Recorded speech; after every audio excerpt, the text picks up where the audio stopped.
श्री गणेश नामाष्टक स्तोत्रम्।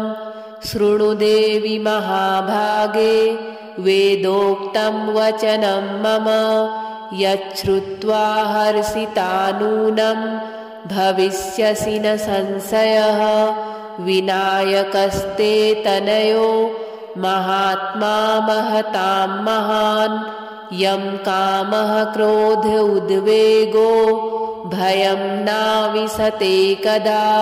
वेदस्मृतिपुराणेषु संहितासु च भामिनी, नामान्यस्योपदिष्टानि सुपुण्यानि महात्मभिः। यानि तानि प्रवक्ष्यामि निखिलाघहराणि च, प्रमथानां गणायै च नानारूपा महाबलाः। तेषामीशस्त्वयं यस्मात् गणेशस्तेन कीर्तितः। भूतानि च भविष्याणि वर्तमानानि यानि च, ब्रह्माण्डान्यखिलान्येव यस्मिल्लम्बोदरः सतु। यः शिरो देवयोगेन छिन्नं संयोजितं पुनः, गजस्य शिरसा देवी तेन प्रोक्तो गजाननः। चतुर्थ्यामुदितश्चन्द्रो दर्भिणा सप्त आतुरः, अनेन विधृतो भाले भालचन्द्रस्ततः स्मृतः। सप्तः पुरा सप्तभिस्तु मुनिभिः संक्षयं गतः, जातवेदादीपितो भूद्येनासो शूर्पकर्णकः। पुरा देवासुरो युद्धे पूजितो दिवि सद्गणः, विघ्ननिवारयामास विघ्ननाशस्ततः स्मृतः। अद्यायं देवी रामेण कुठारेण निपात्य च, दशनं दैवतो भद्रे ह्येकदन्तः कृतो मुना। भविष्यत्यथ पर्याये ब्रह्मणो हरवल्लभः, वक्री भविष्यत्तुण्डत्वाद् वक्रतुण्डः स्मृतो बुधः। एवं तवास्य पुत्रस्य सन्ति नामानि पार्वती, स्मरणात् पापहारिणी त्रिकालानुगतान्यपि। अस्मात्त्रयोदशी कल्पात् पूर्वस्मिन् समीभवे, मयास्मै तु वरो दत्तः सर्गदेवाग्रपूजने। जातकर्मादिसंस्कारे गर्भाधानेऽधिकेऽपि च, यात्रायां च वणिज्यादौ युद्धे देवार्चने शुभे। संकष्टे काम्यसिद्ध्यर्थं पूजयेद्यो गजाननं, तस्य सर्वाणि कार्याणि सिद्ध्यन्त्येव न संशयः। शृणुदेवि महाभागे वेदोक्तं वचनं मम, यच्छ्रुत्वा हर्षितानूनं भविष्यसि न संशयः। विनायकस्ते तनयो महात्मा महतां महान्, यं कामः क्रोध उद्वेगो भयं नाविशते कदा। वेदस्मृतिपुराणेषु संहितासु च भामिनी, नामान्यस्योपदिष्टानि सुपुण्यानि महात्मभिः। यानि तानि प्रवक्ष्यामि निखिलाघहराणि च, प्रमथानां गणायै च नानारूपा महाबलाः। तेषामीशस्त्वयं यस्मात् गणेशस्तेन कीर्तितः। भूतानि च भविष्याणि वर्तमानानि यानि च, ब्रह्माण्डान्यखिलान्येव यस्मिल्लम्बोदरः सतु यः शिरो देवयोगेन छिन्नं संयोजितं पुनः गजस्य शिरसा देवी तेन प्रोक्तो गजाननः चतुर्थ्यामुदितश्चन्द्रो दर्भिणा सप्त आतुरः अनेन विधृतो भाले भालचन्द्रस्ततः स्मृतः सप्तः पुरा सप्तभिस्तु मुनिभिः संक्षयं गतः जातवेदादीपितो भूद्येनासो शूर्पकर्णकः पुरा देवासुरो युद्धे पूजितो दिवि सद्गणः विघ्ननिवारयामास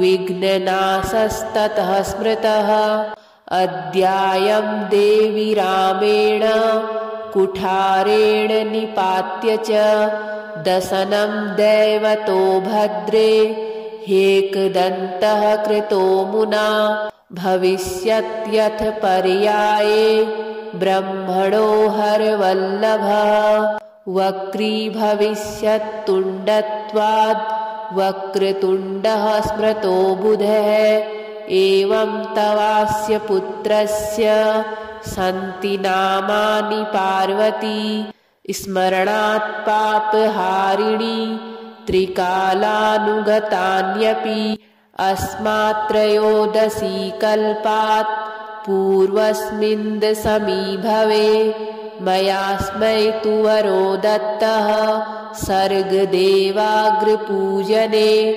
जातकर्मादिसंस्कारे गर्भाधानेदिकेऽपि च यात्रायां च वणिज्यादौ युद्धे देवार्चने शुभे संकष्टे काम्यसिद्ध्यर्थं पूजयेद्यो गजाननं तस्य सर्वाणि कार्याणि सिद्ध्यन्त्येव न संशयः शृणु देवि महाभागे वेदोक्तं वचनं मम यच्छ्रुत्वा हर्षिता नूनं भविष्यसि न संशयः विनायकस्ते तनयो महात्मा महतां महान् यं कामः क्रोध उद्वेगो भयं नाविशते कदा वेदस्मृतिपुराणेषु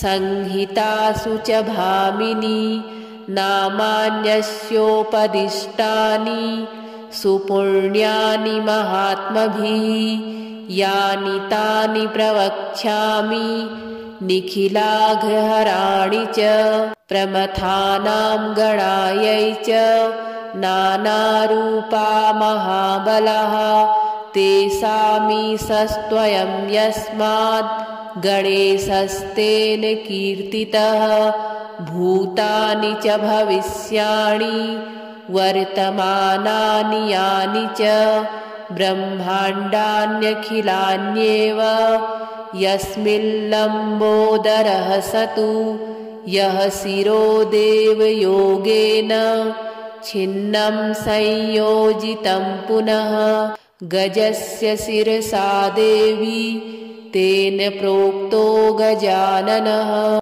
चतुर्थ्यामुदितश्चन्द्रो दर्भिणा सप्त आतुरः अनेन विधृतो भाले भालचन्द्रस्ततः स्मृतः सप्तः पुरा सप्तभिस्तु मुनिभिः संक्षयं गतः जातवेदादीपितो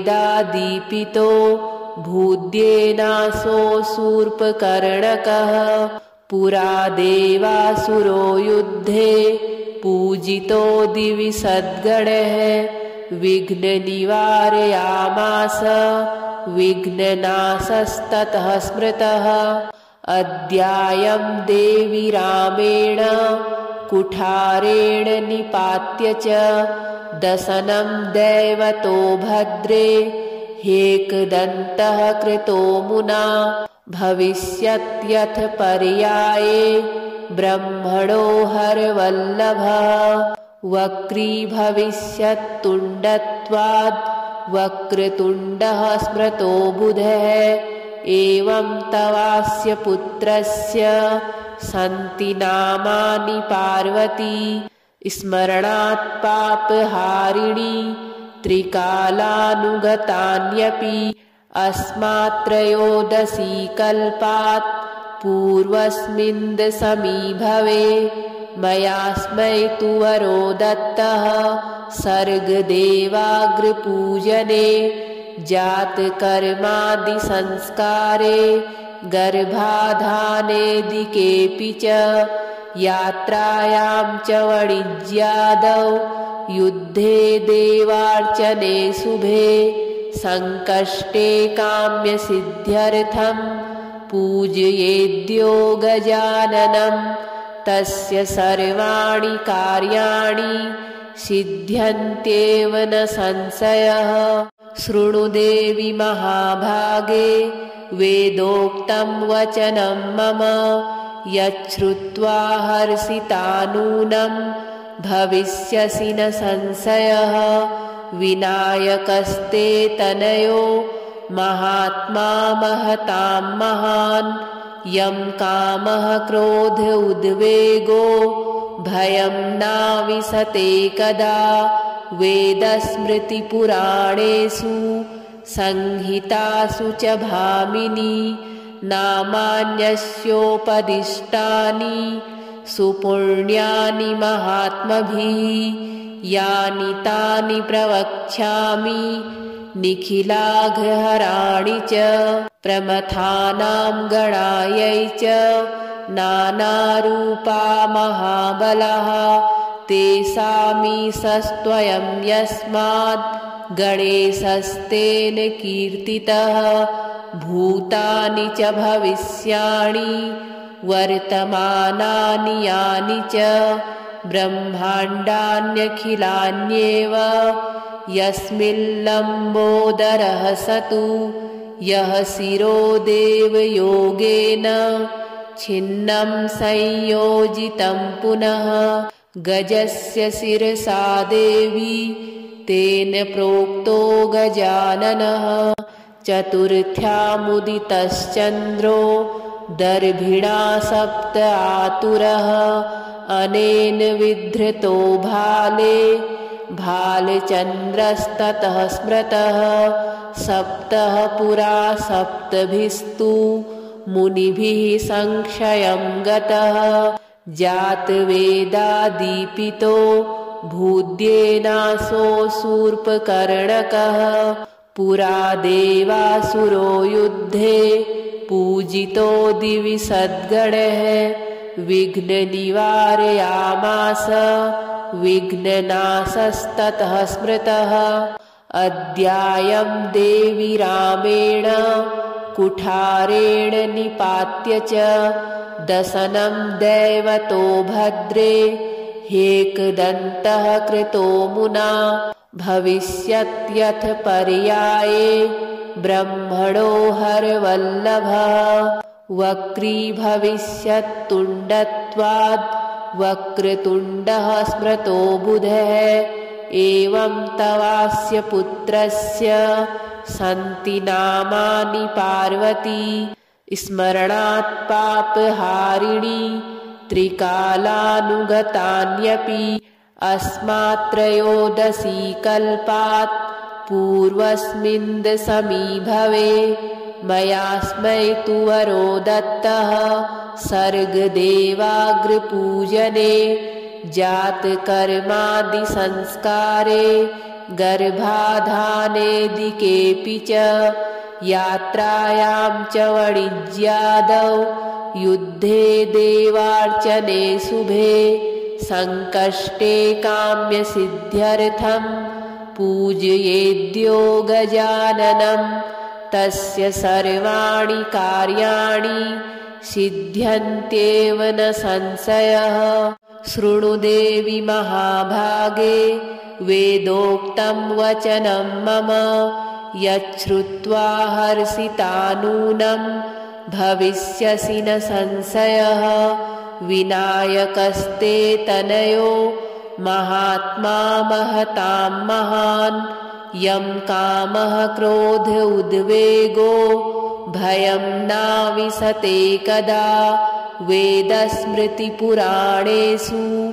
संहितासु च भामिनी नामान्यस्योपदिष्टानि सुपुण्यानि महात्मभिः यानि तानि प्रवक्ष्यामि निखिलाघहराणि च प्रमथानां गणायै च नानारूपा महाबलाः तेषामीशस्त्वयं यस्माद् गणेशस्तेन कीर्तितः भूतानि च भविष्याणि वर्तमानानि यानि च ब्रह्माण्डान्यखिलान्येव यस्मिल्लम्बोदरः सतु यः शिरो देवयोगेन छिन्नं संयोजितं पुनः गजस्य शिरसा देवी तेन प्रोक्तो गजाननः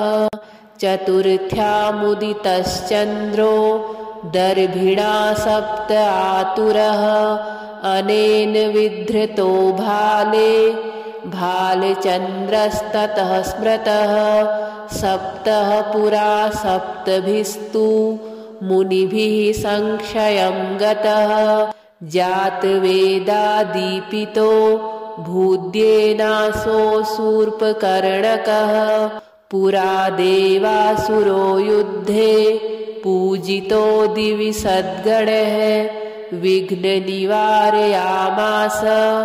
विघ्ननाशस्ततः स्मृतः अद्यायं देवी रामेण कुठारेण निपात्य च दशनं दैवतो भद्रे ह्येकदन्तः कृतो मुना भविष्यत्यथ पर्याये ब्रह्मणो हरवल्लभः वक्री भविष्यत्तुण्डत्वाद् वक्रतुण्डः स्मृतो बुधः एवं तवास्य पुत्रस्य सन्ति नामानि पार्वती स्मरणात् पापहारिणी त्रिकालानुगतान्यपि अस्मात्रयोदशी कल्पात् पूर्वस्मिन् समीभवे मयास्मै तु वरो दत्तः सर्गदेवाग्रपूजने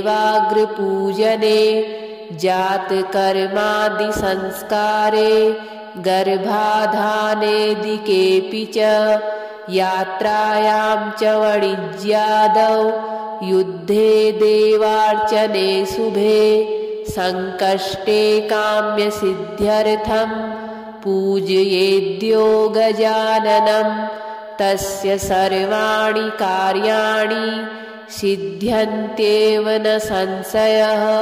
शृणु देवि महाभागे वेदोक्तं वचनं मम यच्छ्रुत्वा हर्षिता नूनं भविष्यसि न संशयः। विनायकस्ते तनयो महात्मा महतां महान् यं कामः क्रोध उद्वेगो भयं नाविशते कदा वेदस्मृतिपुराणेषु संहितासु च भामिनी नामान्यस्योपदिष्टानि सुपुण्यानि महात्मभिः यानि तानि प्रवक्ष्यामि निखिलाघहराणि च प्रमथानां गणायै च नानारूपा महाबलाः तेषामीशस्त्वयं यस्माद् गणेशस्तेन कीर्तितः भूतानि च भविष्याणि वर्तमानानि यानि च ब्रह्माण्डान्यखिलान्येव यस्मिल्लम्बोदरः सतु यः शिरो देवयोगेन छिन्नं संयोजितं पुनः गजस्य शिरसा देवी तेन प्रोक्तो गजाननः चतुर्थ्यामुदितश्चन्द्रो दर्भिणा सप्त आतुरः अनेन विधृतो भाले भालचन्द्रस्ततः स्मृतः सप्तः पुरा सप्तभिस्तु मुनिभिः संक्षयं गतः जातवेदादीपितो भूद्येनासो शूर्पकर्णकः पुरा देवासुरो युद्धे पूजितो दिवि सद्गणः विघ्ननिवारयामास विघ्ननाशस्ततः स्मृतः अद्यायं देवी रामेण कुठारेण निपात्य च दशनं दैवतो भद्रे हेकदन्तः कृतो मुना भविष्यत्यथ पर्याये ब्रह्मणो हरवल्लभः वक्री भविष्यत्तुण्डत्वाद् वक्रतुण्डः स्मृतो बुधः एवं तवास्य पुत्रस्य सन्ति नामानि पार्वती स्मरणात् पापहारिणी त्रिकालानुगतान्यपि अस्मात्रयोदशी कल्पात् पूर्वस्मिन् समीभवे मयास्मै तु वरो दत्तः सर्गदेवाग्रपूजने जातकर्मादिसंस्कारे गर्भाधानेदिकेऽपि च यात्रायां च वाणिज्यादौ युद्धे देवार्चने शुभे संकष्टे काम्यसिद्ध्यर्थं पूजयेद्यो गजाननं तस्य सर्वाणि कार्याणि सिद्ध्यन्त्येव न संशयः शृणु देवि महाभागे वेदोक्तं वचनं मम यच्छ्रुत्वा हर्षिता नूनं भविष्यसि न संशयः विनायकस्ते तनयो महात्मा महतां महान् यं कामः क्रोध उद्वेगो भयं नाविशते कदा वेदस्मृतिपुराणेषु संहितासु च भामिनी नामान्यस्योपदिष्टानि सुपुण्यानि महात्मभिः यानि तानि प्रवक्ष्यामि निखिलाघहराणि च प्रमथानां गणायै च नानारूपा महाबलाः तेषामीशस्त्वयं यस्माद् गणेशस्तेन कीर्तितः भूतानि च भविष्याणि वर्तमानानि यानि च ब्रह्माण्डान्यखिलान्येव यस्मिल्लम्बोदरः सतु यः शिरो देवयोगेन छिन्नं संयोजितं पुनः गजस्य शिरसा देवी तेन प्रोक्तो गजाननः चतुर्थ्यामुदितश्चन्द्रो दर्भिणा सप्त आतुरः अनेन विधृतो भाले भालचन्द्रस्ततः स्मृतः सप्तः पुरा सप्तभिस्तु मुनिभिः संक्षयं गतः जातवेदादीपितो भूद्येनासो शूर्पकर्णकः पुरा देवासुरो युद्धे पूजितो दिवि सद्गणः विघ्ननिवारयामास विघ्ननाशस्ततः स्मृतः अद्यायं देवी रामेण कुठारेण निपात्य च दशनं दैवतो भद्रे हेकदन्तः कृतो मुना भविष्यत्यथ पर्याये ब्रह्मणो हरवल्लभः वक्री भविष्यत्तुण्डत्वाद् वक्रतुण्डः स्मृतो बुधः एवं तवास्य पुत्रस्य सन्ति नामानि पार्वती स्मरणात् पापहारिणी त्रिकालानुगतान्यपि अस्मात्रयोदशी कल्पात् पूर्वस्मिन् समीभवे मयास्मै तु वरो दत्तः सर्गदेवाग्रपूजने जातकर्मादिसंस्कारे गर्भाधानेऽधिकेऽपि च यात्रायां च वणिज्यादौ युद्धे देवार्चने शुभे संकष्टे काम्यसिद्ध्यर्थं पूजयेद्यो गजाननं तस्य सर्वाणि कार्याणि सिद्ध्यन्त्येव न संशयः। शृणु देवि महाभागे वेदोक्तं वचनं मम यच्छ्रुत्वा हर्षिता नूनं भविष्यसि न संशयः।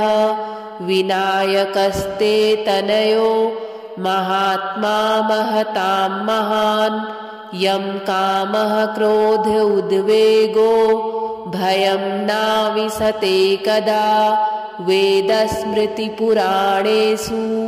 संहितासु च भामिनी नामान्यस्योपदिष्टानि सुपुण्यानि महात्मभिः यानि तानि प्रवक्ष्यामि निखिलाघहराणि च प्रमथानां गणायै च नानारूपा महाबलाः तेषामीशस्त्वयं यस्माद् गणेशस्तेन कीर्तितः। भूतानि च भविष्याणि वर्तमानानि यानि च ब्रह्माण्डान्यखिलान्येव यस्मिल्लम्बोदरः सतु यः शिरो देवयोगेन छिन्नं संयोजितं पुनः। गजस्य शिरसा देवी तेन प्रोक्तो गजाननः चतुर्थ्यामुदितश्चन्द्रो दर्भिणा सप्त आतुरः अनेन विधृतो भाले भालचन्द्रस्ततः स्मृतः।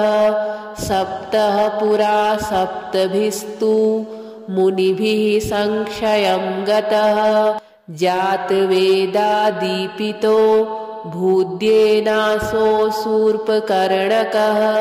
पुरा देवासुरो युद्धे पूजितो दिवि सद्गणः विघ्ननिवारयामास विघ्ननाशस्ततः स्मृतः। अद्यायं देवी रामेण कुठारेण निपात्य च दशनं दैवतो भद्रे ह्येकदन्तः कृतो मुना भविष्यत्यथ पर्याये ब्रह्मणो हरवल्लभः। वक्री भविष्यत्तुण्डत्वाद् वक्रतुण्डः स्मृतो बुधः एवं तवास्य पुत्रस्य सन्ति नामानि पार्वती स्मरणात् पापहारिणी त्रिकालानुगतान्यपि अस्मात्रयोदशी कल्पात् पूर्वस्मिन् समीभवे मयास्मै तु वरो दत्तः सर्गदेवाग्रपूजने जातकर्मादिसंस्कारे गर्भाधानेऽधिकेऽपि च यात्रायां च वणिज्यादौ युद्धे देवार्चने शुभे संकष्टे काम्यसिद्ध्यर्थं पूजयेद्यो गजाननं तस्य सर्वाणि कार्याणि सिद्ध्यन्त्येव न संशयः। शृणु देवि महाभागे वेदोक्तं वचनं मम यच्छ्रुत्वा हर्षिता नूनं भविष्यसि न संशयः। विनायकस्ते तनयो महात्मा महतां महान् यं कामः क्रोध उद्वेगो भयं नाविशते कदा। वेदस्मृतिपुराणेषु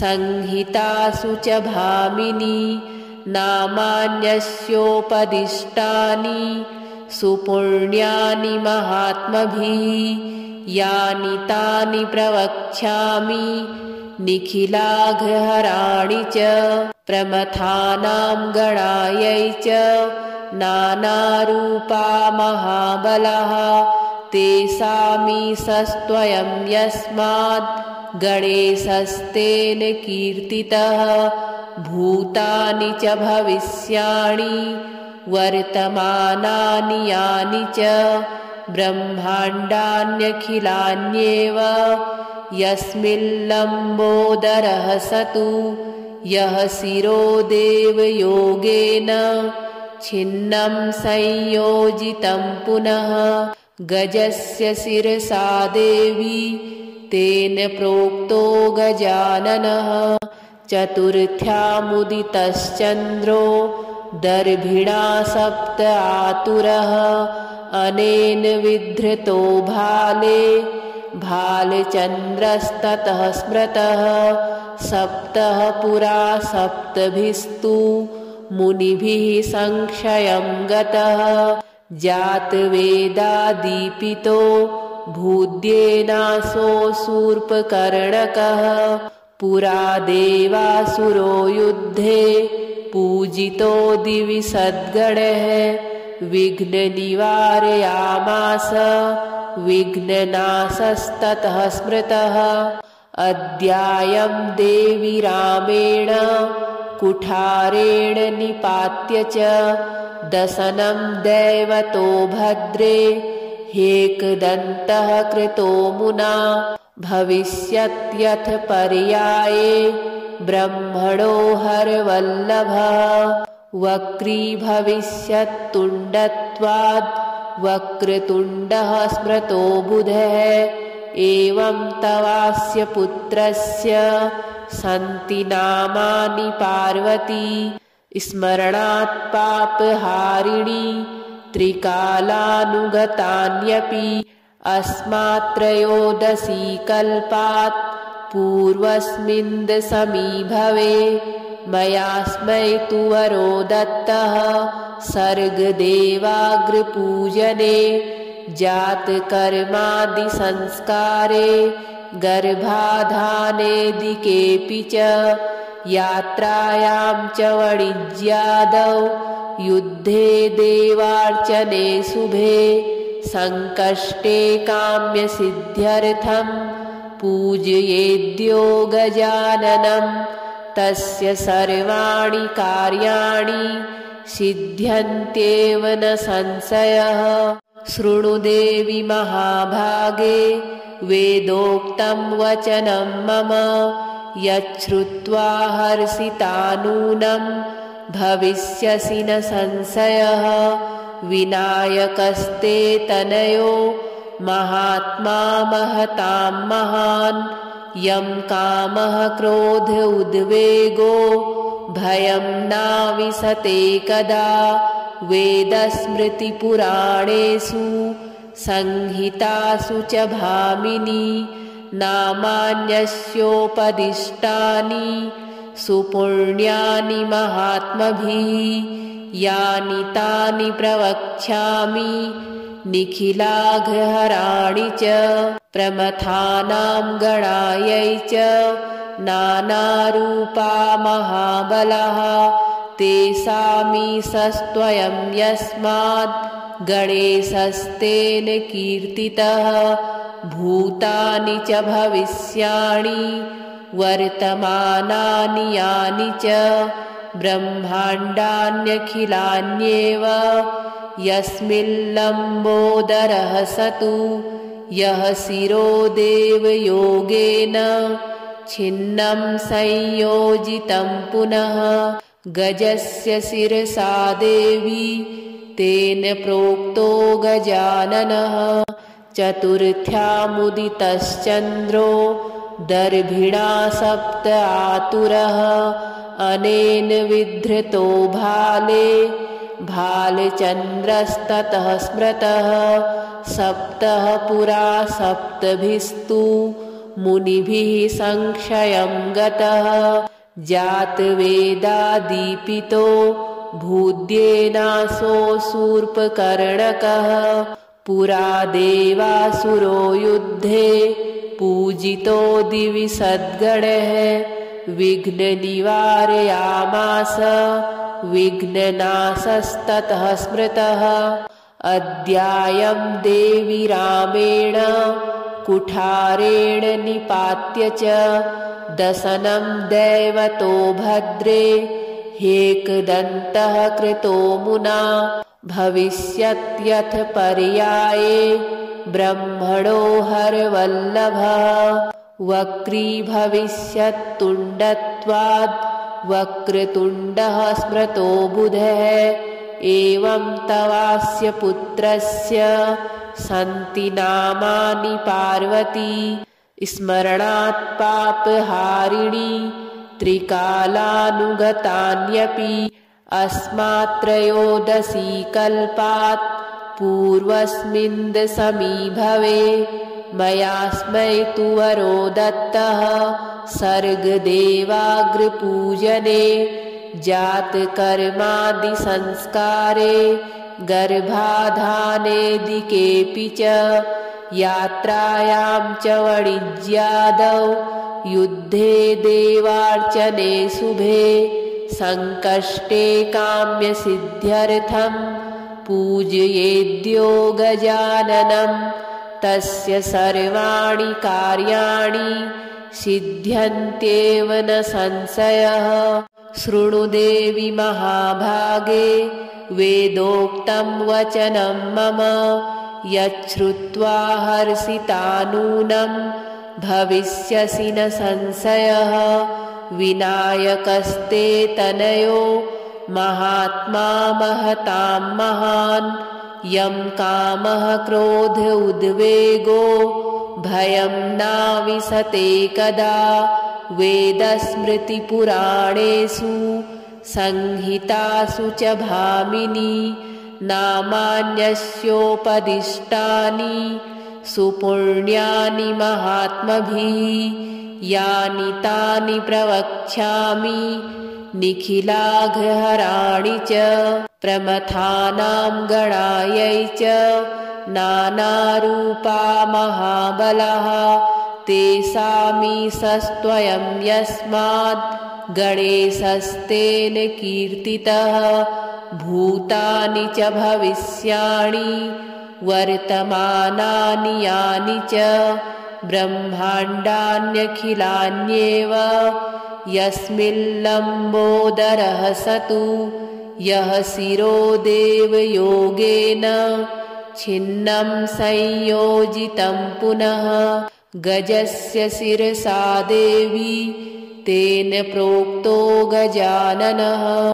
चतुर्थ्यामुदितश्चन्द्रो दर्भिणा सप्त आतुरः अनेन विधृतो भाले भालचन्द्रस्ततः स्मृतः सप्तः पुरा सप्तभिस्तु मुनिभिः संक्षयं गतः जातवेदादीपितो भूद्येनासो शूर्पकर्णकः पुरा देवासुरो युद्धे पूजितो दिवि सद्गणः विघ्ननिवारयामास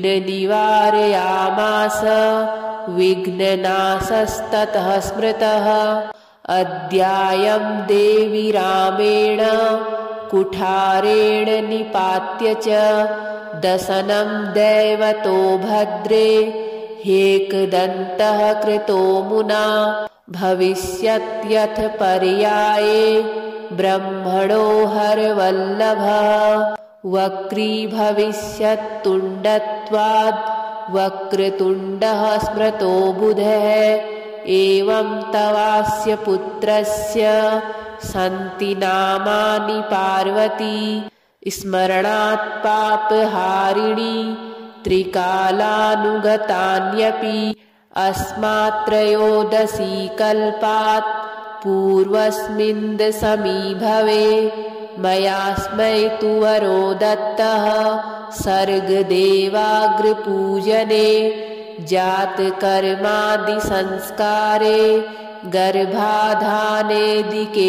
च यात्रायां च वणिज्यादौ युद्धे देवार्चने शुभे संकष्टे काम्यसिद्ध्यर्थं पूजयेद्यो गजाननं तस्य सर्वाणि कार्याणि सिद्ध्यन्त्येव न संशयः।